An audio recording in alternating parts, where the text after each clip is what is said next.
एक आश्रम में 2 साधु रहते थे। वो दोनों साधु एक पेड़ के नीचे बैठ के बड़ी तपस्या करते थे, बहुत ध्यान लगाते थे और सारे नियम फॉलो करते थे जो एक ब्रह्मचारी को करने चाहिए और जो उनके गुरु ने उन्हें बताए थे। ऐसा करते करते उन्हें 10 साल बीत गई थी, लेकिन आज तक उन्हें भगवान के दर्शन नहीं प्राप्त हुए थे और ऐसा लग भी नहीं रहा था कि उन्हें आगे भगवान के दर्शन प्राप्त हो सकते हैं। तो एक बार दोनों सन्यासी साधना से निवृत्त होकर आपस में वार्तालाप करते हैं कि हमारी साधना में आखिर ऐसी क्या कमी है जिसकी वजह से हमें भगवान के दर्शन नहीं हो पा रहे हैं। दोनों ने बहुत दिमाग लगाया, लेकिन दोनों को कुछ समझ में नहीं आया। फिर उन्होंने सोचा क्यों ना हम इस सवाल को गुरुजी के पास ले जाएं। गुरुजी के पास इसका बेहतर उत्तर होगा और वो जानते होंगे अगर हम कोई कमी कर रहे हैं तो वो हमें बता भी देंगे। दोनों साधु आश्रम के अंदर गए, गुरुजी की चरण वंदना करी और गुरुजी को सारा व्यथान बता दिया कि हमें अब तक भगवान के दर्शन नहीं हुए हैं। गुरुजी हमें बताइए कि हमें क्या करना चाहिए जिससे हमें भगवान के दर्शन हो जाए। गुरुजी अंतर्यामी थे, गुरुजी ने सारी बात समझ ली।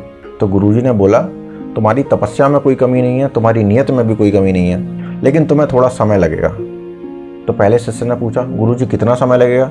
तो गुरुजी ने बताया जिस पेड़ के नीचे बैठ के तुम दोनों तपस्या करते हो उस पेड़ पर जितने पत्ते लगे हैं तुम्हें उतने जन्म लेने पड़ेंगे, तब जाके तुम्हें भगवान के दर्शन होंगे। जैसे ही पहले सन्यासी ने ये बात सुनी कि उस पेड़ पर जितने पत्ते लगे हैं, गुरुजी उस पेड़ पर तो लाखों पत्ते लगे हैं, तो हमें भगवान को प्राप्त करने के लिए लाखों जन्म लेने पड़ेंगे। गुरुजी ने बोला हाँ बिल्कुल तुम्हें लाखों जन्म लेने पड़ेंगे। ये बात सुन के पहला सन्यासी तो वहीं बेहोश हो गया और दूसरा सन्यासी खुशी से कूदने लगा, बोलने लगा गुरुजी बहुत बहुत धन्यवाद, आपने हमें रास्ता बता दिया कि आखिर अब मुझे ये पता लग गया है कि मुझे कितने जन्म और चाहिए भगवान के दर्शन करने के लिए।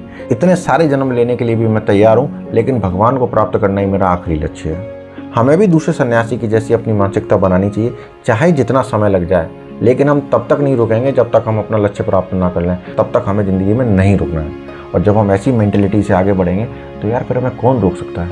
कोई है जो हमें रोक सकता है? नहीं। आप जो सोचते हैं वही आपकी सीमा है। तो आप अपनी सीमाओं से बाहर निकलो और वो सब अचीव करो जो आप आज तक करना चाहते हो।